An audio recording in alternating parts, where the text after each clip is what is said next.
September 3 நமது அனுதின மன்னா ஊழியங்களின் வாழ்த்துக்களுடன் இன்றைய நற்செய்தி. ஆசீர்வாதமான முகக்கவசம். இன்றைய வேத வாசிப்பு 2 கொரிந்தியர் 3ஆம் அதிகாரம் வசனங்கள் 1 முதல் 6 வரை. எங்களை நாங்களே மறுபடியும் மெச்சிக்கொள்ளத் தொடங்குகிறோமோ? அல்லது சிலருக்கு வேண்டியதாய் இருக்கிறது போல உங்களுக்கு உபச்சார நிருபங்களை அனுப்பவும் உங்களிடத்தில் உபச்சார நிருபங்களை பெற்றுக்கொள்ளவும் எங்களுக்கு வேண்டியதோ? எங்கள் இருதயங்களில் எழுதப்பட்டும் சகல மனுஷராலும் அறிந்து வாசிக்கப்பட்டும் இருக்கிற எங்கள் நிருபம் நீங்கள்தானே. ஏனெனில் நீங்கள் எங்கள் ஊழியத்தினால் உண்டாகிய கிறிஸ்துவின் நிருபமாய் இருக்கிறீர்கள் என்று வெளியரங்கமாய் இருக்கிறது.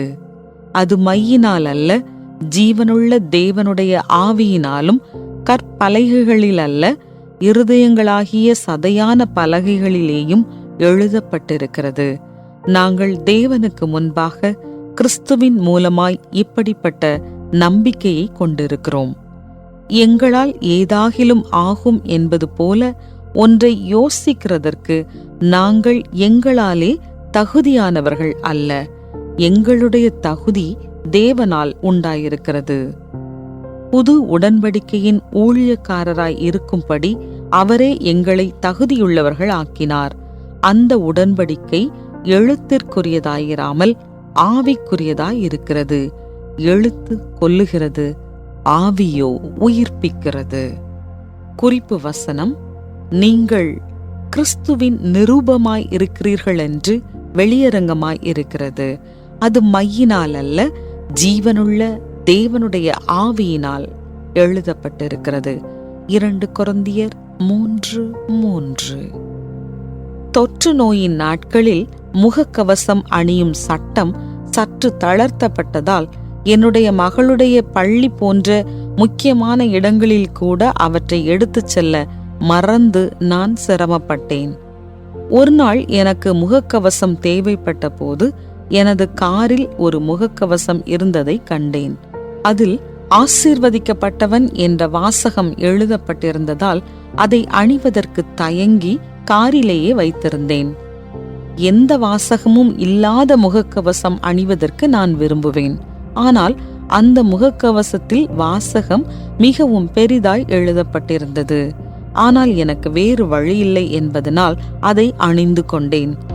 பள்ளியில் வரவேற்பாளரிடம் என் கோபத்தை வெளிப்படுத்த வேண்டிய சூழ்நிலை ஏற்பட்ட போது என் முகமூடியில் இருந்த வாசகத்தின் காரணமாக நான் சற்று தயங்கி சுதாரித்துக் கொண்டேன். என் முகக்கவசத்தில் ஆசீர்வதிக்கும் வார்த்தைகளை மிளிரச் செய்து பார்ப்பவர்களிடம் வெறுப்பை காண்பிக்கும் மாய்மால செய்கையை நான் விரும்பவில்லை.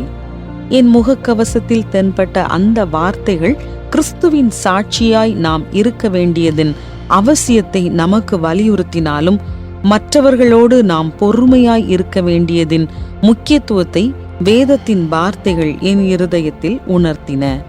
கொரிந்தியருக்கு பவுல் எழுதும் போது நீங்கள் கிறிஸ்துவின் நிரூபமாய் இருக்கிறீர்கள் என்று வெளியரங்கமாய் இருக்கிறது.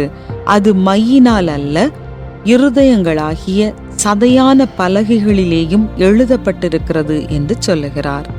நமக்கு ஜீவனை அருளும் ஆவியானவர் அன்பு, சந்தோஷம், சமாதானம் மற்றும் நீடிய பொறுமை ஆகியவற்றை பெற்றுக்கொள்ள நமக்கு துணை செய்வாராக.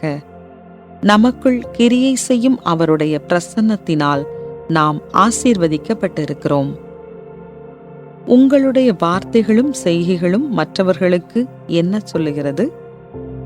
நீங்கள் இன்று செய்யும் செய்கைகளின் மூலம் கிறிஸ்துவை எவ்வாறு பிரதிபலிக்க முடியும்?